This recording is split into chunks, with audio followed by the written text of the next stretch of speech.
I want you to do something a little radical right now, like wherever you are listening to this. Yeah, just take a second. Exactly. I want you to literally unclench your jaw. Just let it go.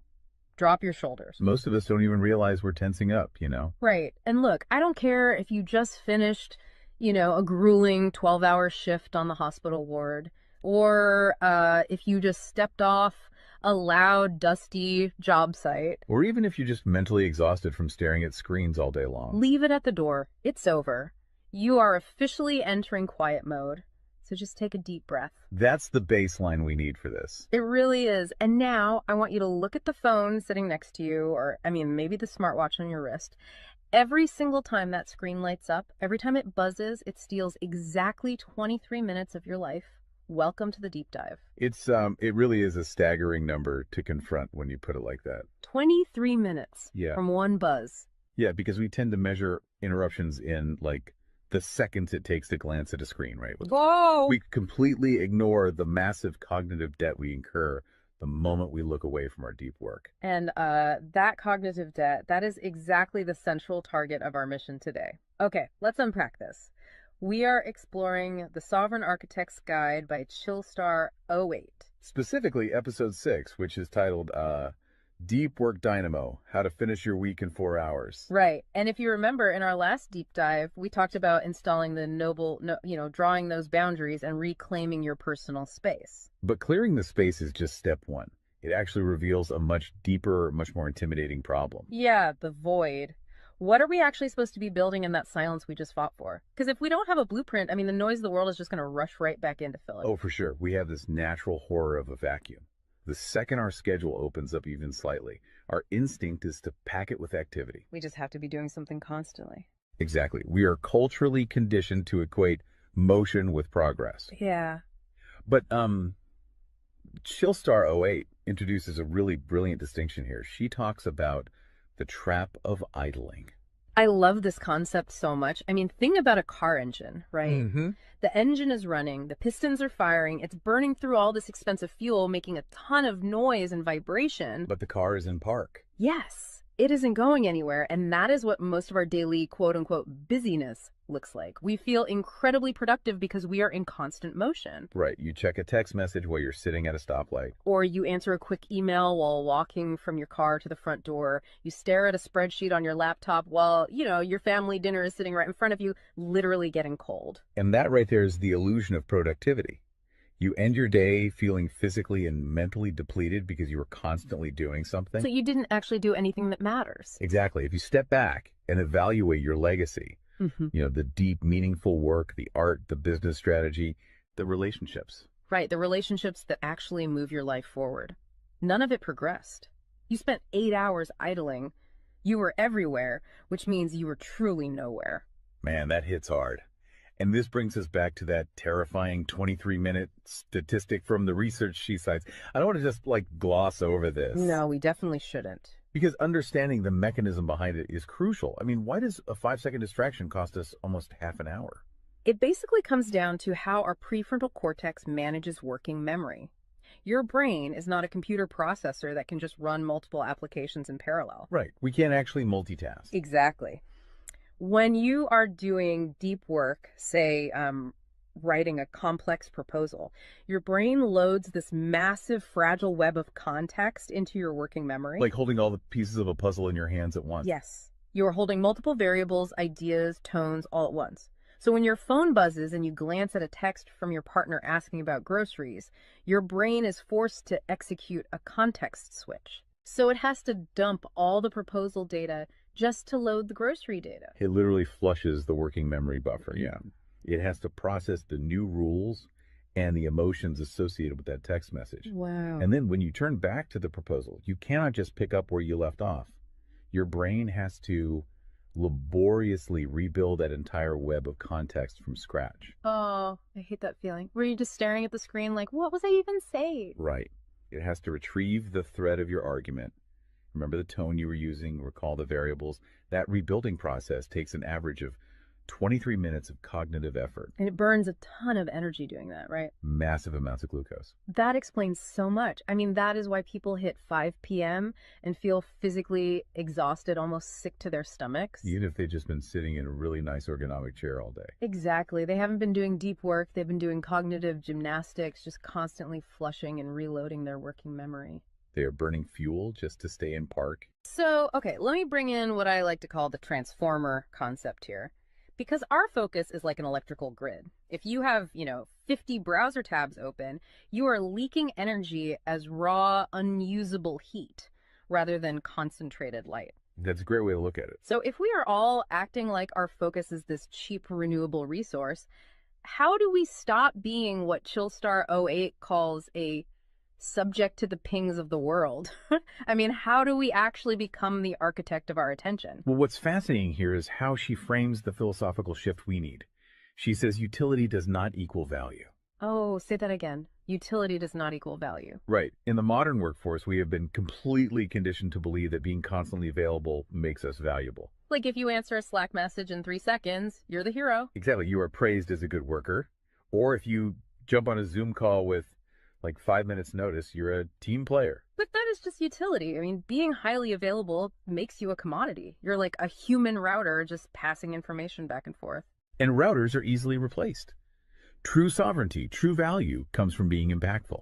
You simply cannot make a deep, lasting impact if your attention is constantly fractured by the agendas of other people. Yeah, when you operate like that human router, you are spending your finite, precious Mondays executing someone else's script. You're a subject to the pings of the world. Okay, so we know the biology of why this destroys our focus, and we understand the philosophical trap of, trying to be too available, but how do we actually fix the mechanics of our workday? We have to build the deep work dynamo. Right. So think of your attention like water pressure. If you poke 50 tiny holes in a garden hose, open browser tabs, email notifications, group chats. The water just trickles at the end. Exactly. You cannot wash a car with a trickle. You're just making the driveway wet. That's true. So the Dynamo Audit she lays out, it's about putting a high pressure nozzle on that hose.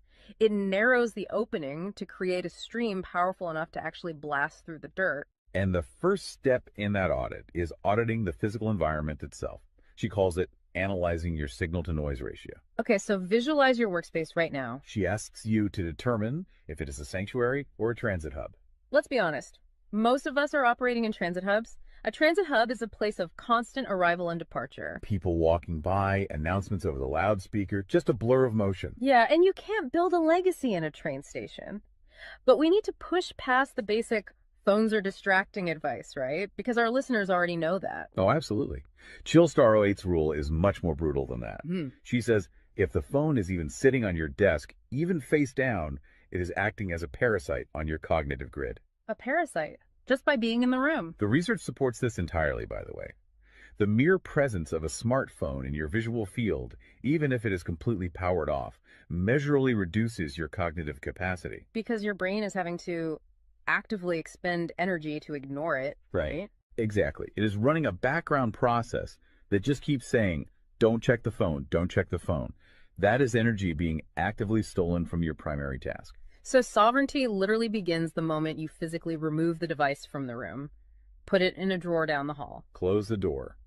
Make the physical environment quiet. But okay, let's say you've done that. That doesn't stop your own brain from creating internal noise, right? Like trying to juggle 5 projects at once. How do we fix the internal wiring? That brings us to the second pillar of the audit, which is the batch wiring rule. This directly addresses the danger of switching fatigue, which we touched on with that 23-minute penalty. Right, the cognitive glucose burn. Yeah. When we attempt to multitask, like writing a creative brief, then pausing to check inventory levels, then answering 3 customer service emails. And then trying to go back to the brief. Right. We are grinding our mental gears to dust. We are switching between entirely different cognitive states. Because creative writing uses a completely different part of the brain than calculating inventory, obviously. They require entirely different operating frequencies. So the batch wiring rule dictates that you must group similar tasks together based on their cognitive load. Okay. And you do not switch the current until that specific type of work is completely done. You do all your deep analytical thinking in one high voltage burst. And then you save all your reactive administrative stuff for a separate lower voltage block later in the day. Precisely. It's all about staying in one gear. Like if you are driving up a really steep hill, you don't constantly shift between first gear and fifth gear. You lock into the gear that provides the right torque and you just ride it out. That's a perfect analogy. But okay, here's where it gets really interesting. This leads to the third pillar of the audit, and this is where I actually need to seriously push back on the source material a bit. She calls this the zero access window. Ah, yes. This is usually where the resistance starts for people. Because it sounds impossible for a normal person. She says you cannot just plan to be focused, right? You have to legally schedule it. You have to lock in one sovereign hour. Yeah, 1 hour where you are legally dead to the outside world. No boss, no family, no, hey, do you have a second for a quick question? Just you and the blueprint. It's extreme, yes. But let's do a reality check here. I mean, I see how that works for a solo digital entrepreneur or a freelance writer, but what about someone whose literal job description is to be available? Right, like an IT support specialist. Or a floor manager, or a nurse on a ward, or even, a parent at home with a toddler. How do they justify just vanishing? It feels like this advice only applies to a very specific, privileged type of worker. That is the most common and, frankly, the most valid hurdle to this entire system. But we really have to look at how the principle scales, and we have to look at the internal psychology of the worker. Okay, walk me through that. First, let's address the context of Chillstar '08's own life. She is not some solitary monk living on a mountain. She is a wife, a mother, and a grandmother. Oh, wow. Okay. Yeah, and she runs a luxury travel agency and a digital marketing business. Her entire professional and personal life is built around communication and client management. She probably receives hundreds of legitimate demands on her attention every single day. So she is really in the thick of it. She isn't just speaking from some ivory tower. Far from it. She implements the zero access window because of those demands, not in spite of them. Now, for the IT manager or the nurse, obviously, you cannot vanish while on active duty if your role is acute response. Right. You can't ignore a burning server or a patient monitor. Exactly. But the principle applies to the deep work surrounding the active duty, the scheduling, the charting, the strategic planning. Even in highly reactive jobs, there is legacy work that gets pushed to the margins. That makes sense. And the challenge isn't just logistical, it is deeply psychological. It's the internal guilt, isn't it? Yes, exactly. People feel like bad employees or bad parents or bad partners when they set a hard boundary. Yeah. We tie our entire self-worth to our responsiveness. We think, if I am not instantly available, I am failing them. Man, that is so true. We feel guilty for taking an hour to ourselves. But setting a zero access window is not about neglecting your family or your team. It is about condensing your high level work into massive, high impact bursts of energy so that you can actually be present later. Wow. Okay. Consider the alternative. If you don't carve out that absolute focus, you end up giving your family or your team partial fractured attention for 12 hours straight. Exactly. You are physically at the dinner table, but mentally you are drafting an email. Or you are sitting on the floor playing with your kid, but you're checking a Slack notification over their shoulder. You are trading constant low quality availability for scheduled high quality presence. It is entirely about communicating boundaries to protect the quality of the time you do give people. You tell your team, look, I am going offline for 60 minutes to finish this crucial report. If the servers literally catch fire, call this specific emergency number. Otherwise, I will address all questions at 11:00 a.m. Right. You aren't vanishing to hide. You are vanishing to get the work done efficiently so you can actually live your life. Which brings us to the ultimate why behind this entire system. Because once you fight through that guilt, once you build this 4-hour fortress, you have to know what it is all for. It's not just about becoming a hyper-efficient robot. No, because if you use these tools just to do more of your boss's busy work or to take on 3 more stressful projects, you have entirely missed the point. You are just speeding up the treadmill. If we connect this to the bigger picture, the destination we are driving toward is a concept she calls passive magnetism. Okay, break down passive magnetism for us, because it sounds a bit abstract. Think of it as the gravity your work generates when it is undeniably good. Most people operate with active desperation. They are loudly networking, constantly posting, aggressively chasing clients or promotions. Just relying on sheer volume to get noticed. Right. Passive magnetism is the exact opposite. It is the ability to attract results, clients, wealth, legacy, or respect through the undeniable quality of your deep work. Because you actually took the time to build something substantial rather than just talking about building it. Yes, when you engage the deep work dynamo, you produce work so concentrated and so valuable that it acts as a magnet. You don't have to chase the market comes to you. And the ultimate prize of achieving that passive magnetism isn't just more work. The prize is time. Time is the ultimate currency. The dream of the sovereign architect is to finish an entire week's worth of business output in just 4 hours. You do this high voltage work often while the rest of the world is literally still hitting the snooze button. You free up the remaining hours so you can go be a traveler, so you can be a creator. So you can be a fully engaged grandparent like Chillstar 08. Exactly. She frames it beautifully in the source text. She says, we wire for silent so we can live in volume. Oh, I love that. We embrace the discipline of the quiet fortress so that our actual lives can be loud, vibrant, and fully experienced. We are finally taking control of the dial. But, making that shift from a frantic, reactive employee to a calm, sovereign creator requires a massive shift in identity. You have to tune your mind before you sit down to do the work. It is really difficult to just sit down at a desk and instantly command your brain to perform deep work, right? Especially if you've spent the last hour navigating traffic and listening to the news. You need a transition ritual to cross that threshold. And Chillstar 08 provides something for this transition called the Chillstar's Creed.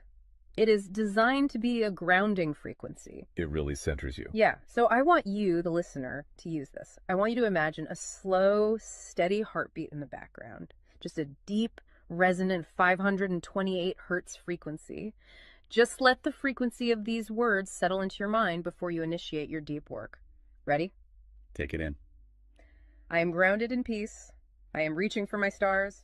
My light is my own. I am a star and I will shine bright. I will reach for the sky. I release what was. I embrace what is becoming. Using a creed like that is just such a powerful behavioral trigger. It really shifts your state. When you speak those words, even just internally, you are consciously reminding yourself that your light, your focus, your energy is your own.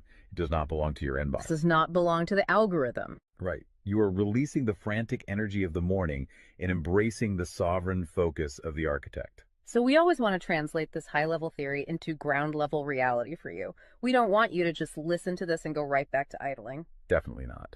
Here's your 1% install. This is your micro-win to take action on this deep dive immediately. Tomorrow morning, before the world starts demanding your attention, before you check a single news site or open your email, I want you to set a timer for exactly 60 minutes. Put your phone in another room entirely. Yes, physical distance. Do not open any extra browser tabs. Pick one legacy task, just one, and flip the switch on your very first sovereign hour. And be prepared for it to feel incredibly uncomfortable at first. Your brain will crave the dopamine hit of a notification. Oh, you will feel an almost physical itch to check your messages. But if you can sit in that silence, if you can endure that initial friction, you will watch the dynamo start to spin. You will enter that flow state, and the old blueprints of hustling and grinding will be completely burned away. And look, if you want the actual templates to automate this piece, the specific tools and step-by-step guides to build the system out completely and protect your location-independent freedom, you can join the Sovereign Fortress on the Chillstar 08 school community. All the blueprints are there waiting for you. They really are. As we wrap up this deep dive, I want to leave you with one final thought to explore on your own. We have spent this entire session talking about the mechanics of work. We've talked about condensing your week's output into just 4 hours of pure, undistracted focus. But if you actually achieve that, you're going to be faced with a beautiful, kind of terrifying question. What's that? Who are you going to become in the remaining 164 hours of your week? What if your true legacy has absolutely nothing to do with what you produce while you are busy, but entirely to do with who you are when you are finally completely silent? Wow. Unclench that jaw. Drop those shoulders. Step into the quiet. Go be great and flip the switch. We'll see you on the next deep dive.